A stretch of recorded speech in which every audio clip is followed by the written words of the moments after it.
सभी को जय हिंद दोस्तों, आप सभी का हार्दिक स्वागत है जय हिंद रिएक्शंस पे। आशा करता हूँ कि आप सभी लोग बहुत अच्छे होंगे। आज के दमदार वीडियो में आप देखने जा रहे हैं एक धमाकेदार इंटरव्यू भारत की शेरनी और सुप्रीम कोर्ट की दबंग वकील हम सबकी चहेती नाज़िया इलाही खान का, जो कि वो देंगी भारत की वरिष्ठ और मशहूर पत्रकार अंबर जैदी को। तो ये वीडियो काफी इंटरेस्टिंग होगी, जहां पे वो बात करेंगी नीतीश कुमार से लेके भारत के बहुत ही इंपॉर्टेंट मुद्दों पे, जो कि शांति दूत सुन नहीं पाएंगे। तो ये वीडियो बहुत जबरदस्त होगी, इसे अंत तक देखें। और चैनल पे नए हैं तो चैनल को सब्सक्राइब कर दें, ताकि हम आपके लिए लेटेस्ट इंटरेस्टिंग और दमदार वीडियोस लाते रहें। तो चलिए पहले ये वीडियो देखते हैं और अंत में इसके बारे में बात करेंगे। जय हिंद, जय भारत। हमने दो एक ऐसे वारदात देखी। एक तो नीतीश कुमार जी, जिन्होंने एक जो महिला डॉक्टर है उसका नकाब खींच दिया और उसको अपने हाथ से हटाने की कोशिश की, जो कि हम उसको जस्टिफाई बिल्कुल नहीं कर सकते, जो जैसा कि उन्होंने किया, जैसा कि दिखाई दिया। और दूसरा ही उत्तर प्रदेश के शामली की एक घटना, जहां पर ताहिरा को इस वजह से उसके पति ने मार दिया क्योंकि वो अपने पड़ोस में बिना बुर्के के चली गई थी। क्योंकि हम लोग मुसलमान, हम जानते हैं कि मुस्लिम मोहल्लों में अक्सर ऐसा होता है कि आस पड़ोस में माई का रिश्तेदार का घर होता है, तो मुसलमान महिलाएं बिना बुर्के के चादर या दुपट्टा सर से ढाँप कर चली जाती हैं। इसकी वजह से उसको मार दिया और साथ ही 2 मासूम बच्चों का भी कत्ल हुआ। वो 2 बच्चियां जिनको स्कूल नहीं भेजा जाता था पर्दे की वजह से, 7 और 10 साल की बच्ची, उनके आधार नहीं बने हुए थे। उस पर हमें कहीं पे कोई राजनीति, किसी की कोई आवाज नहीं नजर आ रही। सिर्फ आपको जो नीतीश कुमार है उसको लेकर समाजवादी पार्टी की सुमैया राणा से लेकर पूरा विपक्ष इतना हाय तौबा कर रहा है। कहीं पे भी ताहिरा आफरीन और सहरीन के लिए कोई आवाजें नहीं है। ये किस तरह से आप इस ओवरऑल सिचुएशन को देख रहे हैं? क्योंकि बहुत, मुझे तो बहुत तकलीफ है इस बात की कि राजनीति बहुत हो रही है बुर्के हिजाब पर, लेकिन जिनको बुर्के की वजह से मार दिया गया उस पर किसी की आवाज नहीं उठ रही है। अंबर, बहुत अच्छा टॉपिक और बहुत सही उचित सवाल आपने मौके की नज़ाकत को देखते हुए किया है। पहले तो मैं ये क्लियर कर दूं कि नीतीश बाबू ने कोई हिजाब या कोई नकाब का पर्दा नहीं हटाया था। एक दुपट्टा को वो नमाज की तरीके से ओढ़ करके उसने अपना मुंह छुपाया हुआ था। तो उस दुपट्टे को उन्होंने खींचा चेहरे पर से और खींच करके उन्होंने सिर्फ इतना ही पूछा कि दोबारा आई हो क्या।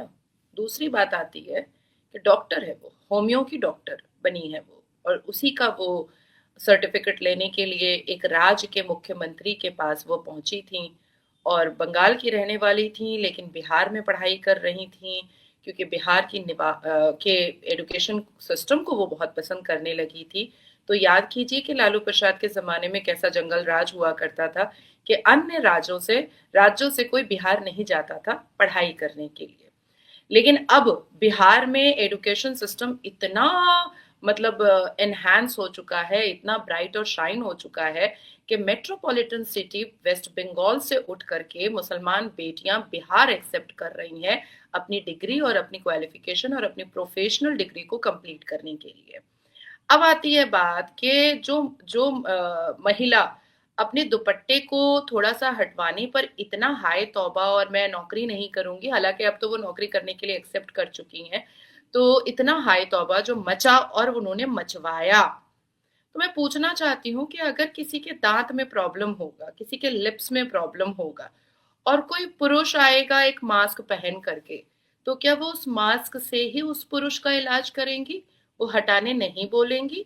या उनके पास कोई महिला आएगी जो हिजाब में होगी, प्रॉपर हिजाब में, और वो पर्दा वाला नकाब होगा और उसके नाक में कोई प्रॉब्लम होगा, उसके लिप्स में कोई एलर्जी हो जाएगी, क्योंकि होम्योपैथिक डॉक्टर जो है वो एलर्जीज वगैरह का दवाई बहुत ज्यादा देते हैं, तो वो नकाब हटाने नहीं बोलेंगी। तब ऐसे में उस पुरुष को क्या बोलना पड़ेगा कि ये महिला डॉक्टर जो है ये मेरा रेप कर रही थी, ये मेरा मॉलेस्टेशन कर रही थी, इसने मेरे चेहरे से मास्क हटा दिया। वो गॉड सेक, आप डॉक्टर हो रही हो, आपने डॉक्टरी की है, एमबीबीएस नहीं किया है पर होम्यो की आप डॉक्टर हुई हो, तो एक डॉक्टर की इतनी छोटी सोच ये तो एक्सेप्टेबल भी नहीं है। और मुझे लगता है कि पढ़े लिखे समाज को इस पर मजाक उड़ाना चाहिए था और उसको समझाना चाहिए था, ना कि उसके पक्ष में लुंगी डांस स्टार्ट कर देना चाहिए था। बहुत प्रैक्टिकल होने की जरूरत अब आ चुकी है। एक डॉक्टर की इतनी छोटी सोच और एक डॉक्टर की इतनी दकियानूसी सोच, ये बिल्कुल भी पढ़े लिखे मुसलमान समाज को भी एक्सेप्ट नहीं करना चाहिए था। दूसरी बात आती है कि चेहरा तो हमारी सेल्फ आइडेंटिफिकेशन होती है, हमारी आवाज और हमारा चेहरा जो होता है वो सेल्फ आइडेंटिफिकेशन होता है। मुझे लगता है कि हर वो महिला, चाहे वो किसी भी धर्म और समुदाय से आती हो, किसी भी जाति से आती हो, अगर उसने कोई गलत काम किया नहीं है तो उसको चेहरा ढकने की कोई जरूरत ही नहीं है, चेहरा छुपाने की कोई जरूरत नहीं है। मैं तो बहुत रिस्पेक्ट देती हूँ जो सोशल वर्क का काम करती हैं, जो प्रोस्टिट्यूशन का काम करती हैं, वो भी टैग लगा करके चेहरा दिखा करके कहती है कि भाई हम मजबूर हैं, हम मजबूर हैं, हमें ये करना पड़ता है। वो तो चेहरा नहीं छुपाती हैं। अंबर, मैं और आप हजारों लाखों गालियां सुनते हैं, हजारों लाखों हमारे पास एवरीडे कमेंट्स आते हैं जिसमें गालियों का भंडार होता है। मेरे और आपके पास सऊदी अरबिया से, पाकिस्तान से और भारत के कटमुल्लों से फोन आता है जिसमें वो गंदी गंदी गालियां हमें देते हैं। पर क्या मुस्लिम मोहल्ले में जाने से पहले हम अपना चेहरा छिपाते हैं? नहीं छिपाते हैं। क्यों छिपाएंगे? अरे पीपल, अगर लोग हमें रिकॉग्नाइज कर करके और गालियां देना चाहते हैं, दे दो, तुम्हारी जुबान खराब हो रही है, वी डोंट केयर ना।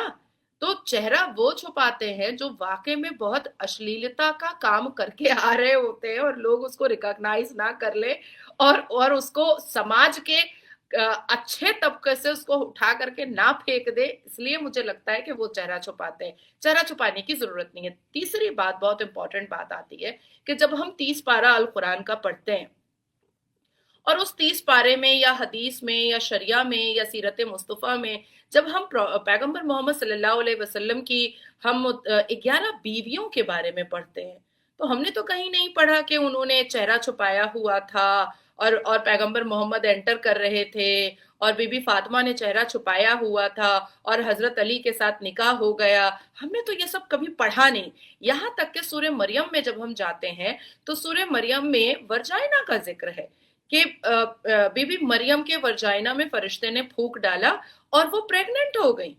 हमारा तो अल कुरान बहुत मॉडर्न है, वर्जाइना के बारे में बात करता है, स्पर्म के बारे में बात करता है। तो मुझे लगता है कि जब कुरान इतना मॉडर्न है कि ओपनली इन सब चीजों के बारे में बात कर रहा है और शादियों के बारे में बात कर रहा है, कम एज की लड़कियों से शादियों के बारे में बात कर रहा है, तो फिर हमें इतना ऑर्थोडॉक्स और इतनी छोटी मेंटालिटी रखने की क्या जरूरत है? अब मान लेते हैं कि भाई ज्यादातर हमारे भारत के मुसलमान और पाकिस्तान के मुसलमान अल कुरान को नहीं मान करके वो ज्यादातर मुगल को मानते हैं।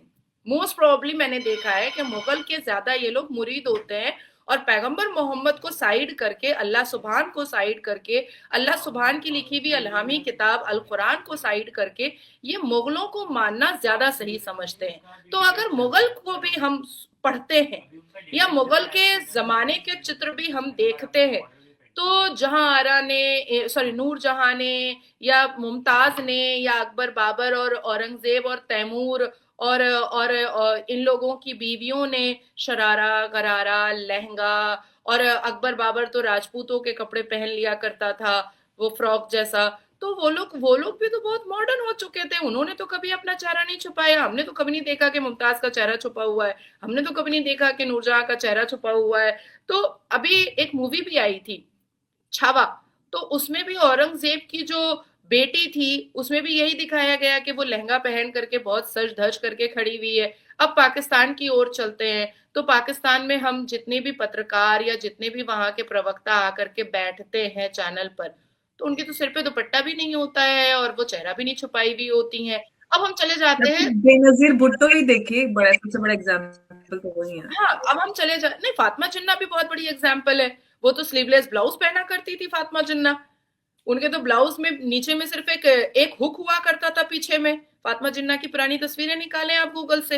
अब चले आते हैं हम सऊदी अरबिया, तो सऊदी अरबिया में जो दुबई में जाकर के देखिए तो जितने छोटे कपड़े हमें बॉम्बे में नहीं दिखते हैं, उससे ज्यादा छोटे कपड़े तो हमें दुबई और आबू धाबी में दिख जाते हैं। सऊदी अरबिया में तो स्विमिंग कॉस्ट्यूम में अब फैशन शो हो रहा है, फैशन शो किया जा रहा है।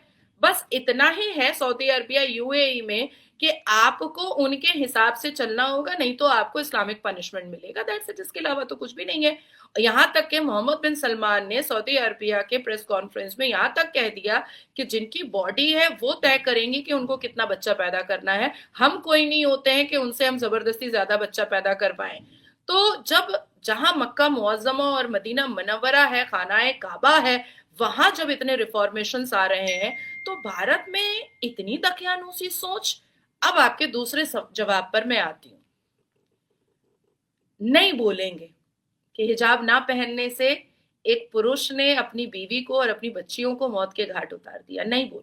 दोस्तों, जो भी ये मुद्दा हुआ नीतीश कुमार का, आपको क्या लगता है, सच में ये मुद्दा इतना इंपॉर्टेंट था जितनी इसको हाइप दी जा रही है, या फिर बात का बतंगड़ बनाया जा रहा है? आप अपनी राय हमें कमेंट सेक्शन में लिखकर जरूर बताएं। और शांति दूत इस मुद्दे पे तो आवाज उठा रहे हैं, काफी चिल्ला रहे हैं, पर जो थोड़े दिन पहले एक शांति दूत ने अपनी बीवी और बच्चों के साथ किया, उस पर सब चुप हैं। उसके बारे में जो भी आपके विचार हैं, आप अपने विचार हमें कमेंट सेक्शन में लिखकर जरूर बता रहे। एक बार फिर चैनल पे नए हैं तो चैनल को सब्सक्राइब कर दे। तो चलिए फिर मिलेंगे ऐसी किसी इंटरेस्टिंग और दमदार वीडियो में। तब तक अपना ध्यान रखिए। जय हिंद, जय भारत।